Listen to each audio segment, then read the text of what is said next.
What's poppin', peeps? What's good? How you doing? Prior to rebranding, a newer series that I've started that did pretty well was my What If series. So I thought I would bring that back. This time, instead of just focusing on Digimon scenarios, I'm broadening it to cover more anime scenarios. For this first video after the rebranding, I'm gonna leave the webcam off.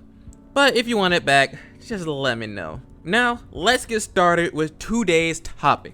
What if Hinata was the Nine-Tails Jinchuriki? Now let's set the stage for this scenario. Remember, when Minato sealed the Nine-Tails into Naruto, he only sealed half of the Nine-Tails chakra into his son, and the other half within himself. In this scenario, Naruto would still have the Yang half of the Fox chakra, and instead of sealing it within himself, Minato sealed the Yin half within Hinata. Also, another minor change is that in the original, the Nine-Tails attack on the village happened on the day Naruto was born, which was on October 10th. This time around, we're gonna shift that event 2 months ahead to Hinata's birthday, which is on December 27th. With that in mind, let's talk about Hinata Hyuga.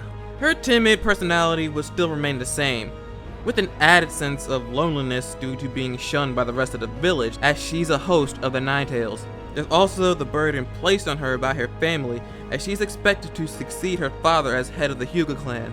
This go around, her training would have been a lot more grueling due to her being a jinchuriki. As the power of a tailed beast emerges in high-stress situations, at her young age, prior to the beginning of the story, she easily lost control when the Fox took over, posing a huge danger to everyone involved. The Fox's chakra gave her vast power, but her talent was still outclassed by Neji and even Hanabi. So at this point, she would still be ousted by the Hyuga clan and placed under the care and supervision of Kurenai. Obviously, this severely affected her sense of self-worth, as it did in the original, but she heard rumors of a boy in the same situation as her, a jinchuriki of the Nine-Tailed Fox who was alone and hated by the village. While confused as someone else also possessed a fox, this fact gave her a little shred of hope that she wasn't truly alone. Fast forward to the day of her enrollment to the academy. Here she encounters the bullies who were picking on her. In comes Naruto to the rescue. He's still knocked out, but when he comes to, their interaction here is a bit different than before. Hinata recognizes this boy as the other Jinchuriki of the Nine-Tails, though he still doesn't know that it's sealed within him, let alone within Hinata as well. Without thinking, she blurts out,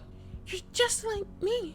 Obviously, Naruto is confused by this, seeing as he's never met this girl before today. Hinata was hesitant at first, but this was her chance to finally connect with someone who knows exactly what she's been going through. She starts by revealing the seal on her stomach, exactly identical to the seal Naruto has. Look, I know the seal only reveals itself when they use the Nine-Tails chakra. Let's just say it's always visible during this scenario. At this point, Naruto is at a loss for words. Could this be his long-lost sister or something? He has no family, but how could this girl have the same mark as him and in the exact same place? She goes on to introduce herself and tells him that on the day she was born, the Nine-Tailed Fox attacked the Hidden Leaf Village. That rampage ended when the 4th Hokage sealed the beast in her, but it was only recently that she found out that the fox was also sealed within a boy her age. This realization shook Naruto. It all makes sense now. The way the villagers shun him and look down on him is because the beast that attacked that village was sealed within him, but also in Hinata as well. He found out about the fox a little earlier than he did in the original,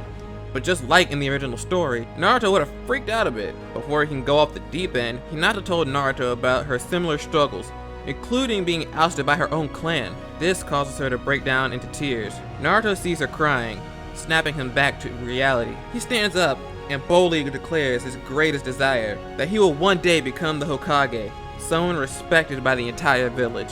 To do that, he claims he can't ever give up, not on his dream or on himself. Hinata looks up in admiration at this boy. Despite knowing everything, he can still stand tall to fight for his dreams. He pulls her up as well, flashing his goofy signature smile. It's here that Naruto and Hinata's relationship began, and the beginnings of her admiration and affection towards him. This is where we'll end this part for now. But before leaving, let's go over a few things. Hinata, just like Naruto, has a lot of potential due to the fox, but it'll take some time to refine that talent. However, due to her background, she would have at least a basic knowledge of the Nine-Tails chakra. Since meeting Naruto and establishing a friendship a lot more early, throughout the years of the academy together, they would help each other get stronger and more skilled. Because of Hinata's influence, Naruto had passed his graduation exam. not only in the first time, but with flying colors. However, a major difference to note is that since Naruto didn't need to be tricked by Mizuki to steal the Scroll of Seals, he never learned the multiple Shadow Clone Jutsu.